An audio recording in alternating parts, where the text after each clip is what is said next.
আজকে আমি তোমাদের সাথে আমি যে সিলেটের লালাখালে ঘুরতে গেছিলাম সেটার ব্লগ শেয়ার করব।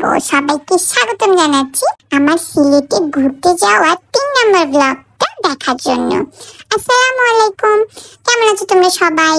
তো গত ভিডিওতে দেখছো যে আমরা জাফলং এ ঘুরতে গেছিলাম, তারপরে এখন আজকে পরের দিন আমরা যাচ্ছি লালাখালে ঘুরতে। ওয়াও, সিলেটটা কিন্তু সেই সুন্দর। এরপরে আমরা লালাখালে চলে আসলাম, আমি নানির কোলে চলে যাচ্ছিলাম। আর আমার তো জানোই যেখানে যাই সেখানে খালি ফ্যান ফলোয়ার দিয়ে ভর্তি, সবাই আমাকে কোলে নিতে চায়। বুঝতে হবে আমি একটা কার্টুনের সেলিব্রিটি। এরপর হচ্ছে আমরা নিচের দিকে নেমে যাচ্ছিলাম, আর আমি তো কোনো মতেই আমার নানির কোল থেকে নামি না, কারণ আমাকে কোলে থাকতে খুবই মজা লাগে। এরপর আমার নানি একটা 800 টাকা দিয়ে বোট ভাড়া করলো, এটাকে নাকি বোট বলে। আমি চুপচাপ লক্ষ্মী বাচ্চার মতো বসে আছি, যেহেতু বাইরে রোদ ছিল এই জন্য আমি আর আমার নানি দুইজনই একটা সানগ্লাস পরে নিলাম।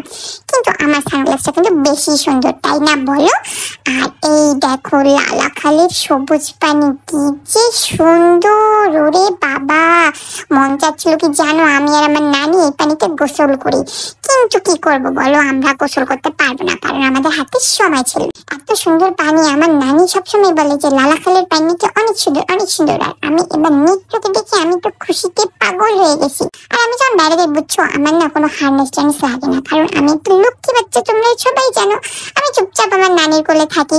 আমার না কোল থেকে নামতে ইচ্ছা করে না জানো, কষ্ট করে কোল থেকে নামে আবার হাঁটবো, পা দুটা যদি আবার ব্যথা করে, এই জন্য আমি ছোট বাচ্চার মতো আমার নানির কোলে চুপচাপ থাকি। আমার নানি হাঁটে, আমার নানির পা ব্যথা হোক, আমার পা কেন ব্যথা হবে, সেই জন্য আমি নামিই না।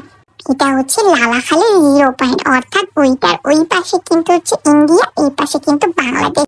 আর এইখানে পানি দেখলেই আমার নানির খালি পানিতে নামতে মন চায়। আমার নানির কি পানি রোগ আছে নাকি, খালি পানি দেখলে পানিতে নামতে চায়? আর আমার নানিটা পানি দেখলে মাথা ঠিক থাকে না, আমাকে বলতেছিল কি কাল একটু নামবা, একটু নামবা।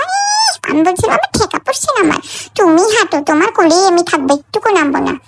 কি এক ঝামেলা। আবার সেই ফ্যান ফলোয়ারের সাথে দেখা, মানে কি যে বলবো তোমাদেরকে গাইস, আমি যেখানে যাই সেখানে আমাকে দেখলে সবাই পাগল হয়ে যায়। ইস, কি যে করবো, বোরখা পরে বের হবো নাকি, এত মানুষ আমাকে দেখে পাগল হয়ে যায়। এই আপুটা পানির মধ্যে ছবি তুলতে তুলতে হুট করে এসে আমাকে একদম আদর করা শুরু করে দিয়েছে। তারপর আমার নানি আমার নানাকে একটু দিল, কারণ আমার নানি আবার একটা অভ্যাস আছে, আমার নানি যেখানে যায় সেখানে পাথর দেখলে পাথর চুরি করা। আসলে চুরি করে না, আমার নানি পাথর বলে নিয়েছে না, হচ্ছে স্মৃতি হিসেবে রেখে দেয়। আমার নানি যেখানে যাক না কেন, দেশে বা বিদেশে, যদি পাথর টাথর দেখে না ছোট ছোট, সেগুলো না নিয়ে এসে যেন ঘর বাড়িতে সাজায় রাখে। আর এখানে এত সুন্দর সুন্দর পাথর ছিল লালাখালি, আমার নানির তো লোভ মানতেছিল না, কিন্তু আমাকে কোলে নিয়ে তো নানি পাথর চুরি করতে পারতেছিল না। সেজন্য আমাকে নানার কাছ থেকে, দেখো আমার নানির কাছ দেখো, সে পানিতে গিয়ে পাথর কুড়াচ্ছে টোকাইয়ের মতো। মানে আমার মান সম্মান কিচ্ছু রাখলো না নানিটা। আমি দা কালচরাল সেলিব্রিটি, আমার নানি যদি এরকম পাথর চুরি করে কেমন লাগে বলতো? আমার নানি এখানে ইচ্ছা মতো পাথর নিচ্ছিল আর পাথরের মধ্যে হাঁটতেছিল, রিলস বানাচ্ছিল। মানে আমার নানিরা পানি দেখে পাগল হয়ে গেছে। পানি নাকি খুব ঠান্ডা ছিল, আমাকে বলছিল কালটু এসে তোমাকে একটু দেখাই, দেখো আমি কি পাথর নিয়ে এসেছি, লালাখালের লাল পাথর। আরে নানির বাচ্চা, নানি আমি পাথর দিয়ে কি করবো? হ্যাঁ, তারপরেই দেখো এই আঙ্কেলটা আমাকে দেখে সে নাকি আমার ছবি তুলবে। মানে আমি যে কি বলবো গাইস, আমাকে দেখলে সবাই এত পাগল হয়ে যায় কেন বলো তো? আমি আবার ভদ্র বাচ্চার মতো একটু চুপ করে আমার নানার কোলে পোস্ট দিচ্ছিলাম। আমি এবার কারো কোলে টোলে যাই না বাইরে গেলে, আমি কিন্তু চুপচাপ আমার নানা নানির কোলেই থাকি। তারপর অনেকক্ষণ ধরে কোলে থাকার পরে আর লোভ সহ্য করতে না পেরে একটু মাটিতে নামলাম, ভাবলাম একটু বালুতে গড়াগড়ি খাই। বালুগুলো না ভিজা ভিজা ছিল, কি কি ঠান্ডা লাগছিল জানো, হাতটা একদম ঠান্ডা ঠান্ডা কুল অনুভূতি হচ্ছিল। আর দেখছিলাম সবাই চারপাশে কি করে। এখানে না কোনো বিড়াল কুকুর কিচ্ছু নেই, এই জন্য এখানে আমার খুবই ভালো লাগতেছিল। আমি এখানে চুপচাপ বসেছিলাম। আমি কিন্তু কখনো কোনো দিকে দৌড় দিয়ে পালাই না, এগুলো দৌড় দিয়ে পালাই যাচ্ছে ওটা ব্যাড হ্যাবিট। আমার নানি আমাকে অনেক ভালো ভালো হ্যাবিট শেখাইছে, এই জন্য আমি কখনোই উল্টাপাল্টা কাজ, কারণ আমার একটা মান সম্মান আছে কাজ, এই জন্য আমি সবসময় ভদ্র হয়ে থাকার চেষ্টা করি। এরপর আমাদের লালাখাল ঘোরা শেষ। এরপর আমরা আবার নৌকায় চড়ে এখন ঘাটের দিকে যাচ্ছি। আর জানো বিকেলবেলা এত সুন্দর বাতাস, আমি আর না আমার নানি একদম এই যে নৌকার মাথায় বসে বাতাস খেতে খেতে যাচ্ছিলাম। ইস কি যে সুন্দর! আমি সিলেটে আসলে আবার এই জায়গায় আসবো।